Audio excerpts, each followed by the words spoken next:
中美之间有差距吗？如果有，这个差距到底在哪儿？随着近些年来中美博弈的日趋激烈，许多人都产生了这样的疑问。而对于这个问题，不同的人也有不同的答案。其中有一个专家也给出了自己的答案。他说，中美之间确实存在差距，主要的差距就在于中国是从14亿人中间选拔人才，而美国则是从77亿人里面选拔人才。这个观点到底符不符合实际情况呢？近些年来，中美之间的关系日益紧张，博弈在多个领域展开。从贸易战到科技争夺，再到军事对抗，美国频频对中国发起挑衅，试图遏制中国的发展势头。近来甚至还蔓延到了科技、教育、文化等方面。比如，在经济上，美国通过加征关税、限制中国企业在美投资等手段，试图削弱中国的经济实力。2018年，美国发起对中国的贸易战，针对中国商品加征关税，涉及金额高达数千亿美元。中国则采取反制措施，对美国进口商品征收高额关税，维护自身经济利益。双方的贸易战不仅给两国经济带来负面影响，也对全球经济产生了冲击。而在科技领域，中美的竞争尤为激烈，美国不断出台措施，限制中国企业获取关键技术和设备，尤其是在半导体、人工智能等前沿科技领域。华为、中兴等中国科技巨头频频成为美国制裁的目标。美国试图通过科技封锁遏制中国在高科技领域的崛起。与此同时，中国则加大对科技创新的投入，推动自主研发，力图在核心技术上实现突破，摆脱对美国技术的依赖。军事领域的博弈同样激烈，美国不断加强在亚太地区的军事存在，甚至频繁在南海、台海等敏感问题上挑战中国的底线。如今，在中美的全方位博弈中，人才的培养与选拔也成为关键因素之一。有专家认为，中国拥有14亿人口，通过庞大的人口基数选拔出优秀人才，而美国则面向全球77亿人口，吸引世界各地的精英前往留学和工作，形成了强大的国际人才吸引力。这种人才竞争模式的差异也造成了中美之间的一个差距。事实上，中国自新中国成立以来，始终高度重视人才的选拔和培养。在建国初期，国家百废待兴，急需大量人才投入到各项建设中。党和政府认识到，科学技术是国家强大的基石，人才则是推动科学技术进步的核心力量。因此，当时的领导人多次强调人才的重要性，号召全社会尊重科学、尊重人才。在这种思想的指导下，一大批科学家、工程师和技术人员响应国家号召，回到祖国，为新中国的建设贡献力量。比如，著名科学家钱学森在克服重重困难回国后，为中国的航天事业发展做出了巨大贡献。他的事迹激励了一代又一代青年，更彰显了国家对人才的高度尊重和重视。改革开放后，我国进一步深化人才战略，尊重知识、尊重人才，成为国家发展的重要方针之一。国家通过教育体制改革，引进国外先进技术和管理经验，大力培养本土人才。同时，国家还采取了一系列措施，鼓励海外留学人员回国服务。许多在国外取得突出成就的科学家、学者纷纷回国，为祖国的现代化建设贡献智慧和力量。这一时期，中国在高等教育、科研创新等方面取得了长足进步，为经济快速发展提供了坚实的人才保障。进入21世纪，中国的人才战略进一步升级，国家推出了千人计划、万人计划等一系列重大人才工程，旨在吸引和培养高层次创新创业人才。与此同时，各地政府和企业也纷纷推出各种人才引进政策，营造良好的人才发展环境。这些措施不仅吸引了大量海外高层次人才回国，还激发了国内人才的创新活力。在国家的支持下，许多青年才俊脱颖而出，成为各行各业的中坚力量，为中国的科技进步和经济发展注入了新的动力。在教育方面，中国通过不断改革和创新，提升教育质量，培养了大批高素质人才。无论是基础教育的普及，还是高等教育的扩展，中国都取得了显著成效。特别是近年来，中国加大了对高等教育的科研的投入力度，推动了一大批世界一流大学和科研机构的建设。这些教育和科研机构不仅为国家培养了大批优秀人才，也成为吸引国际人才的重要平台。中国对人才的尊重与培养，不仅体现在政策和措施上，更体现在实际行动和成果中。从新中国成立以来的科技进步，到改革开放以来的经济腾飞，再到当今的科技创新，人才始终是推动国家发展的关键力量。中国通过尊重和培养人才，取得了令人瞩目的成就，形成了独具特色的人才战略。然而与此同时，美国在人才选拔与培养方面也有其独特的优势和策略。总体来看，美国的人才来源主要有两个方面，其一是本土人才的培养，其二则是对全球人才的吸引。而其中的第二种方式可能是美国有别于中国在内的许多国家的优势。在本土人才培养方面，美国拥有世界上最发达的教育体系之一。美国的基础教育注重培养学生的创新思维和实践能力，高等教育则以其多样性和灵活性著称。美国的大学和研究机构在全球享有盛誉，哈佛、麻省理工、斯坦福等一流大学吸引着全球最优秀的学生和学者。美国的高等教育体系不仅提供了丰富的学术资源和研究机会，还通过奖学金、助学金等多种形式支持学生的学术研究和创新活动。这样一来，美国在培养本土人才方面取得了显著成效，造就了大批世界级的科学家、工程师和企业家。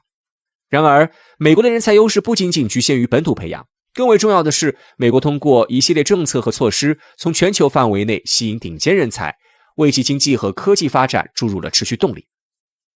美国的签证政策如 H-1B 签证，专门为高技能外国人才提供工作机会。这些签证政策吸引了大量来自世界各地的优秀人才，尤其是科技和工程领域的专业人士，为美国的科技企业和研究机构带来了丰富的人才资源。此外，美国的移民政策也为吸引全球人才提供了有力支持。美国以其开放和多元的社会环境，吸引了无数怀揣梦想的年轻人前来追求机遇。许多国际学生选择在美国留学，他们在完成学业后，有相当一部分选择留在美国工作和生活，为美国社会和经济发展贡献力量。美国政府和企业也通过各种途径积极吸引这些国际人才留在美国，例如通过延长实习期和提供职业发展机会等方式。美国的科技公司在全球范围内寻找和吸引顶尖人才方面也不遗余力，像谷歌、微软、苹果这样的科技巨头，常年在全球范围内招募最优秀的工程师和科学家。这些公司提供极具吸引力的薪资和福利，以及良好的工作环境和发展机会，吸引了大批国际人才加盟。这不仅提升了公司的创新能力，也增强了美国在全球科技领域的竞争力。美国在吸引全球人才方面的成功还体现在其文化软实力上。美国的开放和多元的社会文化，使得来自不同背景的国际人才能够在这里找到归属感和发展空间。正因为如此，美国不仅能够培养本土的精英人才，还能够从全球77亿人口中筛选和吸引最优秀的人才，为其国家实力的提升提供源源不断的动力。客观来讲，中美两国在人才选拔与人才吸引力等方面确实存在一定的差异。美国作为一个移民国家，自建国以来就具有开放包容的特质，这使得其能够吸引全球各地的优秀人才。美国的历史发展过程中一直伴随着大规模的移民潮，移民为美国带来了多元的文化和丰富的人才资源。相较之下，我国在吸引国际人才方面的经验相对较少，是直到改革开放后的近几十年才开始大规模引进海外人才，自然与美国存在一定的差别。当然，除此之外，中美两国在其他方面也存在不同，自然也会导致人才选拔差异的结果。从这个角度来看，专家对中美两国在人才吸引与选拔方面存在的差异描述具有一定的合理性。但是，尽管美国在人才吸引力上具有先天优势，但中国的崛起也带来了新的机遇和挑战。随着中国国际影响力的提升，越来越多的国际人才开始关注和选择中国。中国通过举办国际学术会议、建立国际合作平台等方式，积极吸引全球顶尖人才，共同推动科技进步和经济发展。未来，中国的人才选拔制度和吸引力必将会越来越强。在国家政策的支持下，中国将进一步优化人才培养和引进机制，提升教育质量和科研水平，营造更加开放包容的创新环境。如今，中美两国在人才选拔和培养上的差距，既是现状的反映，也是未来发展的潜力所在。我们完全有理由相信，中国凭借庞大的人口基数、迅猛的发展速度和积极的政策措施，正在逐步缩小在人才方面与美国的差距。未来，随着中国经济的持续增长和科技创新能力的不断提升，中国将吸引更多的国际顶尖人才加入，为中国的崛起贡献智慧和力量。2023年，美国旧金山通过了针对不同性别群体的政府补贴计划。在项目申请表中，民众可勾选的性别选项竟高达97种。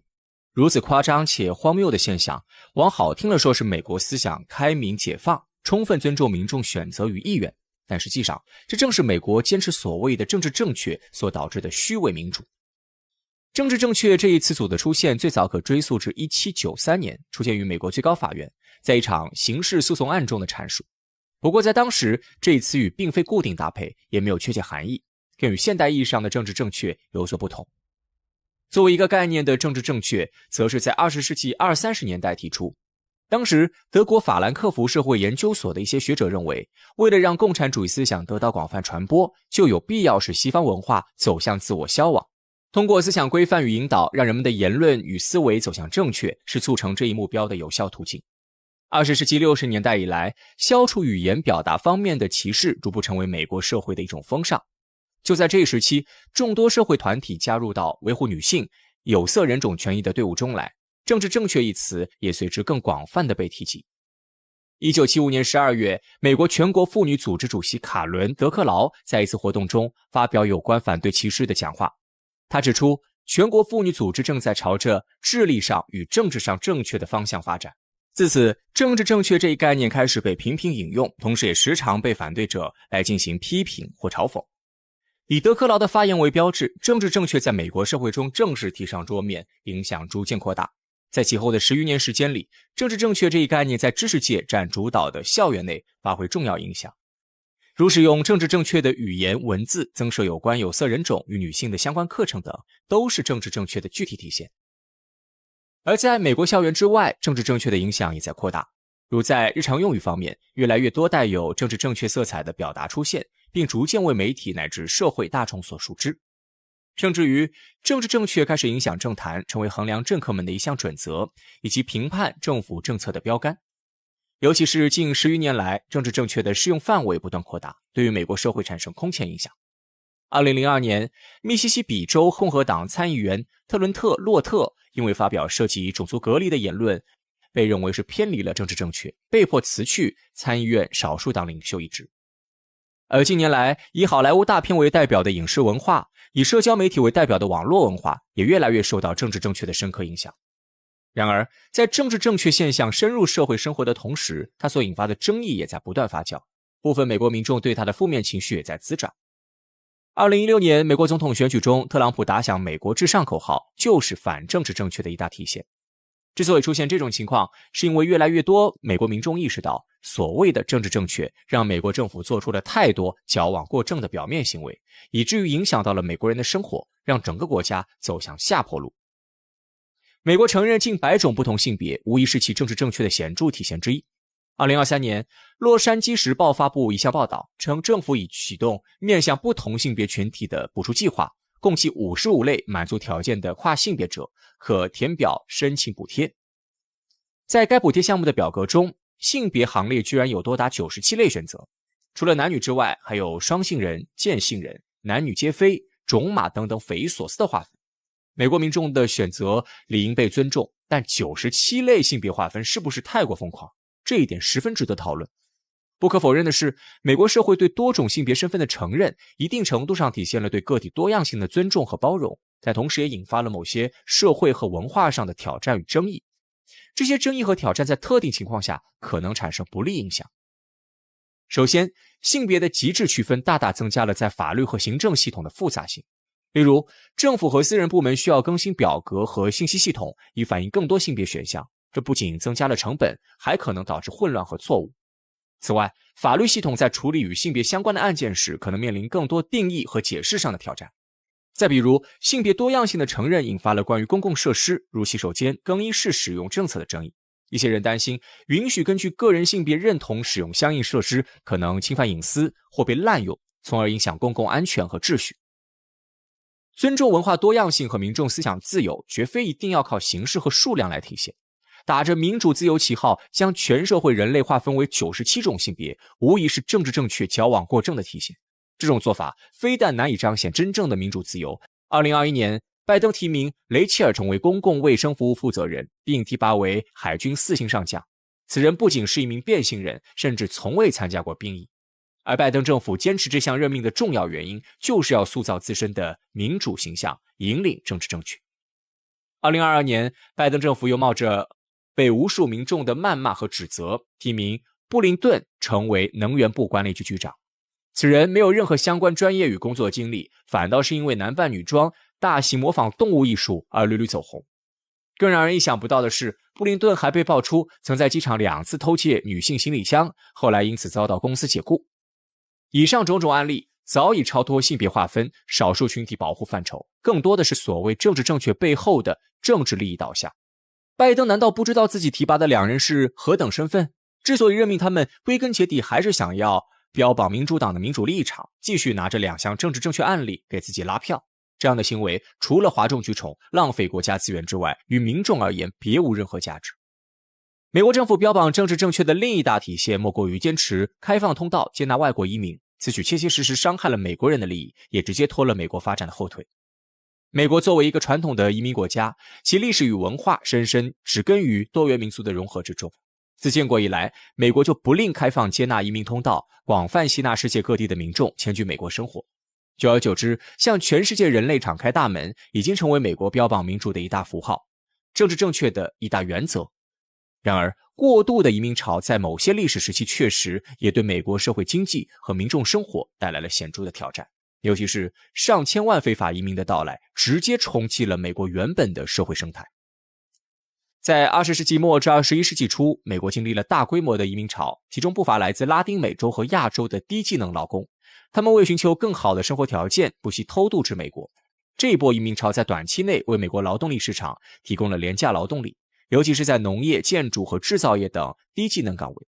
然而，这种趋势也加剧了低技能岗位的就业竞争，对本土工人，尤其是教育水平较低的群体，造成了就业压力和薪资下降的影响。例如，2008年金融危机后，美国部分行业裁员严重，而移民工人数量的增加使得失业率上升，美国本土社会不满情绪加剧。其次，大量非法移民的涌入还对美国的公共服务系统造成了压力。教育、医疗和住房等公共服务需要适应人口增长，尤其是在移民密集的城市地区。例如，加州洛杉矶的公立学校系统在90年代至2000年代初，因移民子女的大量增加而面临资源紧张，导致班级人数膨胀，教学质量受到影响。同时，医疗系统也因为非保险或低收入移民的增加而承受额外负担。再比如，庞大非法移民的到来还引发了社会融合和文化认同的问题。当移民群体迅速增长，特别是在没有充分社会融合政策支持的情况下，可能会产生文化隔阂和社区紧张。例如，2015年后的几年，欧洲经历的难民危机在一定程度上反映了这一问题。虽然美国的情况略有不同，但类似的文化冲突在某些社区也时有发生。这些情况表明，虽然开放的移民政策为美国带来了劳动力、文化多样性和创新力，也让美国表面上树立起了民主国家的风貌，但同时，庞大外来移民的到来也对当地社会经济结构、公共服务、文化认同和政治环境造成了复杂而深远的影响。只可惜，一心只想坚守政治正确、宣扬民主自由的美国政府似乎看不到这一点，而为此买单的只能是生存资源不断被挤占、生活前景持续被压缩的美国本土民众。长此以往，美国整个社会的发展都将不可避免地走向衰落。